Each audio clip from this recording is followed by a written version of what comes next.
it's not about this one gun.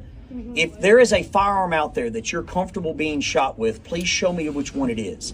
There's not right there. Every single gun in the hands of a crazy person, a deranged person, a convicted felon, every single weapon out there can be. When somebody's walking on the street with this giant ass gun for no reason, like nobody's going to do good with that gun. I understand that. The goal is not to. But it's not, you could ban that specific gun and you are going to do almost nothing to improve y'all's safety. I'm sorry, that's a fact. It is. Representative William Lamberth of Tennessee's General Assembly spoke with students about their concerns over gun safety and politicians in action. Evan Bayless Jr. on TikTok said that Lamberth took time to answer their questions, as was shown in the opening clip. So we can give him credit for that.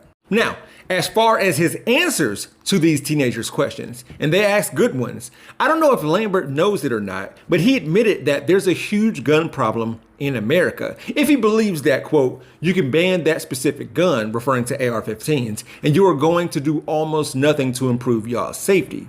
I'll get back to the obvious reason why students don't want to get shot with any gun, let alone AR-15s, in a bit.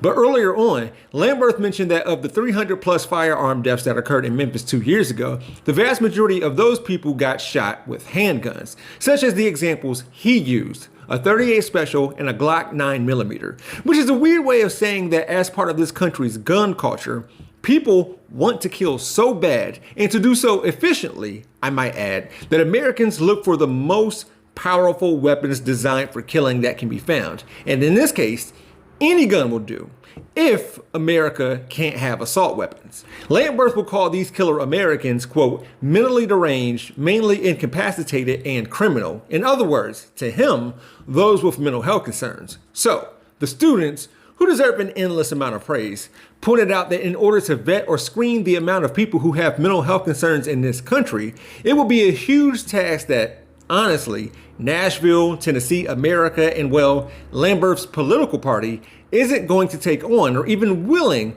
to take on because, like, you know.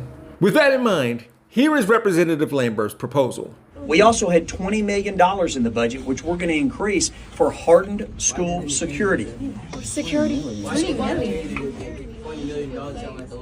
No. I couldn't hear, I'm sorry. That's not a lot. It hasn't passed yet. Security and regulation. She asked what we are working on right now. Lamberth's school safety bill, HB 0322, which does nothing about the guns, but it provides armed law enforcement officers in schools. And look, this is clearly a favorite of GOP politicians. And to counter that, not that these students need my help, but we could mention Columbine, Parkland, Uvalde. This study, published by JAMA, that looked at 134 school shootings and found that the presence of armed guards increased deaths by 2.83 times. Correlation, not causation, of course. Then there's this study, which discusses the hit rate of trained officers in gunfights. Or how about the fact that resource officers brutalize students all the time? So, some of y'all are not only going to have to do a better job of specifying who the good guys with a gun is, but what makes them good?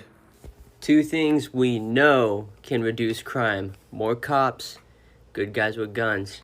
Now, I don't agree with it, but I do appreciate the distinction between the two. You know what I mean? According to the Tennessean, a school employee said staff members carried guns at the Covenant School. However, the article notes it was unclear if those staff members were at the school at the time of the shooting. I didn't know that Republicans felt like teachers were the good guys and could be trusted with books. I mean, guns. Weird. As I alluded to earlier, and what a lot of this student-led protest in Nashville is about, mass shootings with, in particular, AR-15s. The Washington Post produced a report called The Blast Effect. This is how bullets from an AR-15 blow the body apart, illustrating how a person may survive a 9mm shot, but rarely an AR-15. And it includes diagrams of two children whose bodies were quite literally torn apart during school shootings. I want to say it's a coincidence that this came out on the same day as a mass shooting at a school, but that's just life in America. This is life in America. Nothing has been done, so the students are doing something. These kids know they would rather get shot by a handgun. They can read. They're almost resigned to the fact that they might actually get shot at school, and this will be how they'll be reunited with their families. Oh, and to the people who are claiming that these students don't really care about their lives and livelihood and are living it up while protesting and skipping class. Even if that were the case, it's better than going to a place where you think you might get killed. They feel more comfortable in Tennessee state capitol, a place where I think guns are banned, and politicians are under the impression that America's gun violence won't impact them. Meet Xavier DeRusso. According to him, he used to be a BLM activist, and he'll have you believe that he earned his job as a PragerU personality. You can find the link to a video about him in the description. For more of my content, click on the Jeff Wiggins hashtag, and look for me on my YouTube channel called We Gonna Be Alright. Thanks for watching, and as always, my architect knows Japanese.